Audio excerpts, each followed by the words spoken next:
32 ka mid ah dugsiyada sare ee caasimadda ku yaala ayaa waxaa loo qabtay tartan kubadda cagta ah kaas oo kor loogu qaadayo isdhexgalka bulshada iyo dhiirigelinta nabadda iyadoo uu daahfuray gudoomiyaha gobolka Banaadir ahna duqa magaalada Muqdisho mudane Cabdiraxmaan Cumar Cismaan injineeriso kaas oo ka qabsoomay degmada Xamarjab.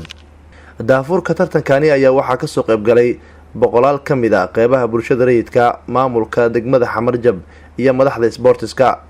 labada kooxood ee tartankani lagu daafuray ayaa garoonka kubadda cagta ee degmada Xamarjab ku soo bandhigay ciyaar xiiso badan oo soo jiidatay daawadayaasha goobta ku sugnaa waxaana ciyaartooyda labada dhinac ay abuurayeen fursado ku dhisan weerar. gudoomiyaha degmada Xamarjab Ismaaciil Muqtaar Cumar Oranja ayaa faahfaahiyay ahmiyadda tartankani iyo tirada ka qayb gali doonto. degmada Xamarjab waxaa sharaf weyn u ah inay martigeliso tartan ciyaaraha ah oo ay isugu imaanayaan iskuulada waxbarashada oo gaaraya ilaa iyo 32 iskuul. waxaan uga mahadcelinaynaa idaacadda Gool FM dhinaca isboortiga oo ciyaarahan soo qaban qaabisay. mudane gudoomiye markii ay yimaadeen ama ay la soo xiriireen dhalinyarada waxaan markiiba ka aqbalay in la dhiirigeliyo isboortiga degmada Xamarjabna ay hormuud u noqoto dhiirigelinta isboortiga. waxaan diyaar u nahay inta uu socdo inay si xasilooni ah oo qurux badan ciyaarahan ay noogu socdaan. duqa magaalada Muqdisho mudane injineeriso ayaa ka hadlay ahmiyadda uu maamulkiisa siinayo dhalinyarada iyo sportiska. gobolka Banaadir runtii wuxuu mar walba u taagan yahay in fursad la siiyo dhalinyarada ardayda tan ciyaarahan runtii maaha ciyaaro kaliya la qabanayo waxay tahay fursad 32 iskuul oo ardaydoodii ay runtii wax ku wadaagayaan ciyaar wada ciyaarayaan isbaranayaan isla markaana oo xiriir walaaltinimo saaxiibtinimo halkaas uga bilaabanayo.